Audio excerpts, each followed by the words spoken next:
top 3 countries in tourism in the 70s. You ready? Yeah. Burma, Cuba, Iran. It's crazy how those countries have completely done a 180. Yeah, now Frank Sinatra would go perform there all the time. Zahedi was dating Elizabeth Taylor. Iran was like the place rich people went to. Like think about where rich people go to today. Like we're going to go to Dubai. Way before there was Dubai, it was Tehran, Iran. You'd go there. You'd go to Bandar Pahlavi, which is a different port of Pahlavi by Caspian Sea, which you would have caviar as if it's just regular. You're having coffee. So then the mullahs or whoever was basically saying, all right, this is enough's enough here. Yeah. What was that? Like if you were there for 10 years, you must have, you probably don't speak the language, but you must have sensed some unease, like, okay, this is like what Pat is basically describing as the Paris of the Middle East, and that's where rich people are going. But there must be this undercurrent of people not digging this vibe, clearly. Did you sense any of that? What was that situation like? That's what's shocking, is no, I didn't sense it. I don't know that anybody sensed it. I've become friends since then with Bob Baer. You may know him, the CIA guy that the movie Syriana is based on. He was deep undercover, spoke Farsi as well as Arabic. I don't think he was even. I mean, I don't get how difficult it was for us to understand what was going on. I understand for me that all the information I got came from translators who worked for the Shah, and they'd all been schooled. So they're sweeping things under the rug. Everything's fine. Look this way. Don't worry. Have a drink. Have some fun. I would ask to interview some of the poor people and so on and so forth, but I always had a translator because they didn't speak English, and I don't know what was translated correctly. And I know that the same is true around the world.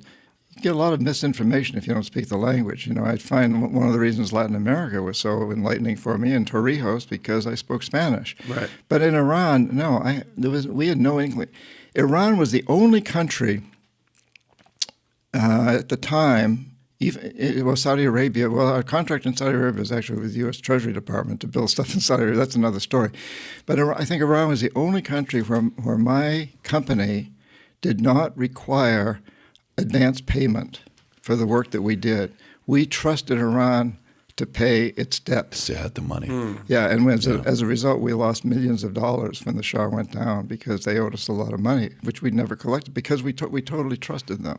So it is shocking to me how little we understood. Has any country taken a bigger 180 than Iran? Because what he's basically saying. Venezuela would be in the top 5 because Venezuela used to be a modern-day Iran. You're talking about a country that has the most supply of oil, natural resources, of course. And it was a beautiful place to go to. Next to Colombia, a great place. Iran, and they also have beautiful women. They also know how to party. Yeah. They also know how to put it together. They also know how to have fun.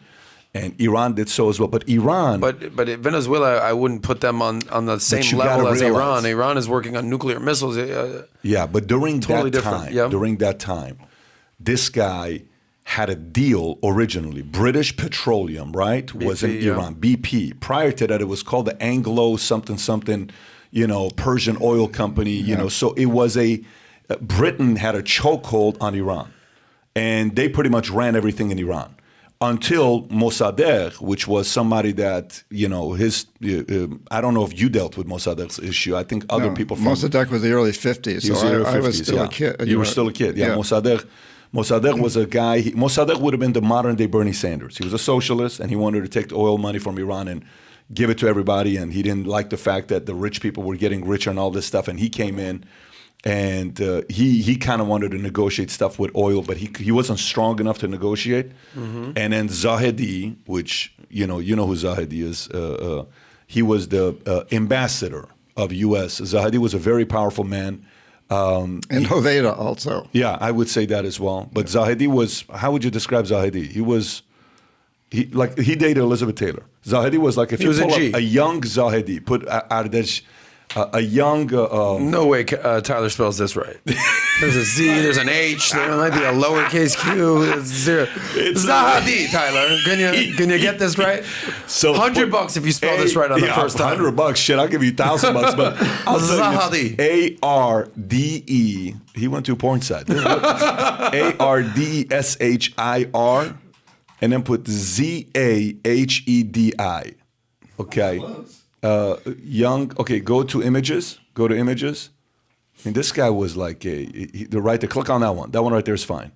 He's the guy in the top left. Maybe that's a bad picture for him. But look who it is on the right. Do you see what is on the right? Is that a Beatle? I can't really see. Who is that on the right? Is that Barbara Streisand? I think that's Barbara Streisand. Yeah. Zahedi, it's crazy. What's the date on that article, Washington Post? Can you click on it? Flamboyant Iranian ambassador. Okay.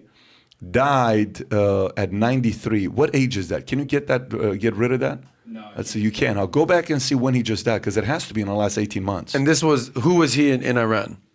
He's the guy you go through if you want to do any dealings with the Shah. So this guy comes in, he creates a campaign to get rid of. He's like the chief of staff, basically. Let me tell you, this guy is the he's a very important guy. Got it. He gets rid of Mossadegh in a way. I mean, a lot of people say he got rid of Mossadegh. But can you see when he died? I want to know when he died. It has to be in the last 18 months. He gets rid of Mossadegh. Oh, really? Shah comes in. I was supposed to interview him. He was sick when I was supposed to interview him. See when he died. I was supposed to. I think he was living in Switzerland or Sweden, something like that. November 18th of last year. Shit! Look at his birthday.